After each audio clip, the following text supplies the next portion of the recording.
ना ये टेक्नोलॉजी थोड़ा नया है, इसमें भी प्लस माइनस है, बट आपको बताएगा इसका आपको क्या क्या हो सकते हैं वो बताएगा। नमस्कार सर्व शेतकरी मित्रांना. आज आम्ही इथे डिजिटल शेती कडनं AI कडनं आलेलो आहोत.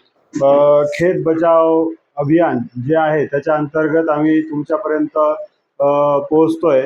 आता इथे आपला एक अवेअरनेसचा प्रोग्राम आहे की आपण जे काही आतापर्यंत शेती करत आलोय, तर नवीन तंत्रज्ञानाच्या माध्यमातून आपण शेती कशी करू शकतो आणि त्या माध्यमातून आपलं जे काही खत आणि जे काही औषधं आहेत आपण त्याचा वापर कमी करून आपल्या जे काही उत्पादन खर्च आहे तो आपण कमी करू शकतो आणि उत्पन्न वाढवू शकतो. त्याबद्दल आज मी तुम्हाला सांगणार आहे. तर आम्ही काय केलेलं आहे की डिजिटल शेती AIच्या माध्यमातून हे IoT एक डिव्हाइस बनवलेलं आहे.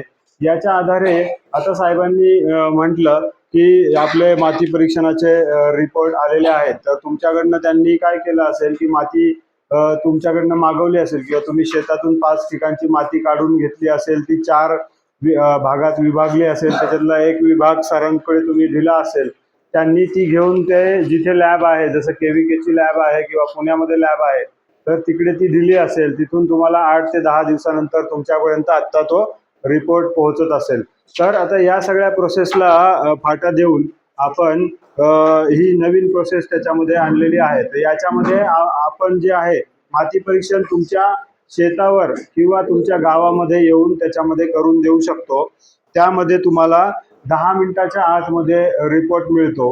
ओके. आणि त्याच्यामध्ये सविस्तर माहिती सांगितली जाते की तुम्हाला त्याच्यामध्ये कुठली अन्नद्रव्य घ्यायला लागणार आहे, तुमच्या जमिनीमध्ये किती अन्नद्रव्य. मला आता सपोज तुम्ही बेसल डोस टाकत असाल, सगळ्यांनी ऊसाची रानं तयार केलेली असतील, तर आता बेसल डोसला आपल्याला कुठली खतं घ्यायची आहेत, काय घ्यायची आहे ते याच्या माध्यमातून तुम्हाला सांगितलं जाईल. आपल्या जमिनीच्या मध्ये कुठली खतं उपलब्ध आहेत आणि कुठली घ्यायला लागतील.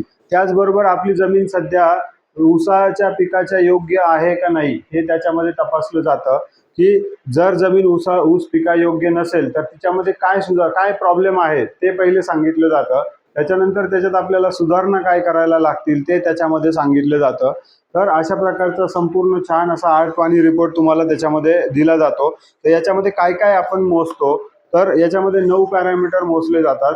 जे त्याच्यामध्ये नत्र, स्फुरद, पालाश म्हणजे NPK जो आहे तो त्याच्यामध्ये मोजला जातो. त्याच्यानंतर आपल्या जमिनीचा pH आहे, जमिनीची विद्युत वाहकता म्हणजे EC आहे. त्याच्यानंतर जमिनीमधील सेंद्रिय कर्ब जो आहे तो त्याच्यामध्ये मोजला जातो.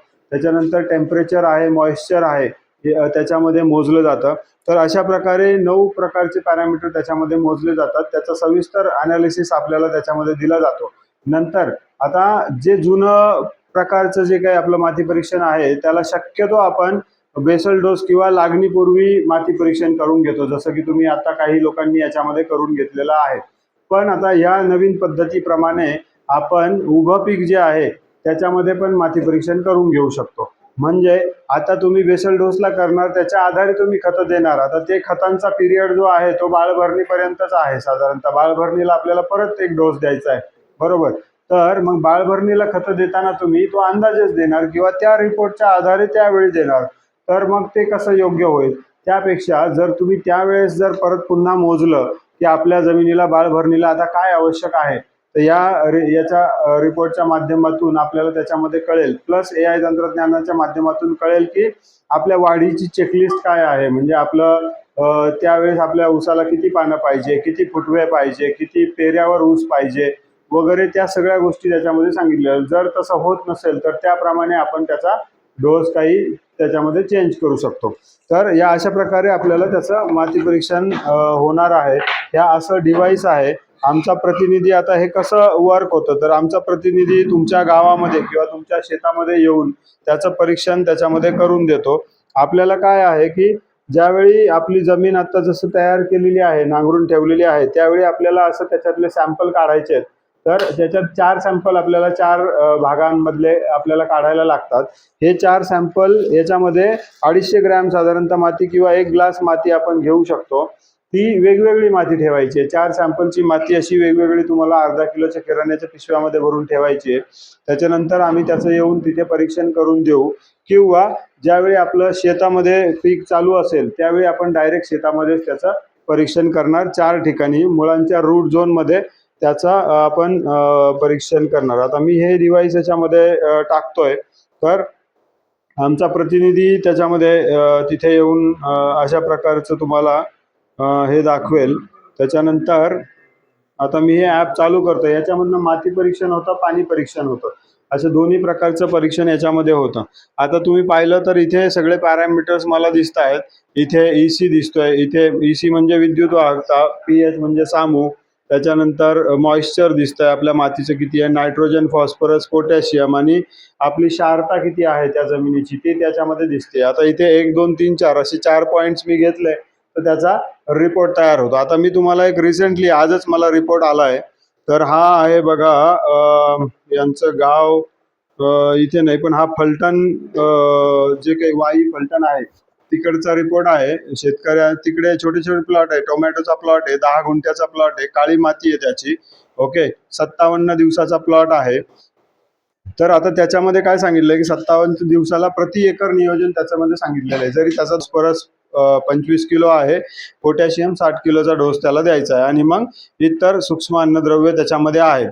आता आपण त्याच्यामध्ये काय मोजलंय, तर आता आपल्या डिव्हाइसच्या आधारे नायट्रोजन त्यांनी सांगितलं की नायट्रोजनचं मूल्य मध्यम आहे, म्हणजे 15 किलो उपलब्ध जमिनीमध्ये पाहिजे, म्हणजे 12 ते 18 किलो सध्या आपल्याला पाहिजे.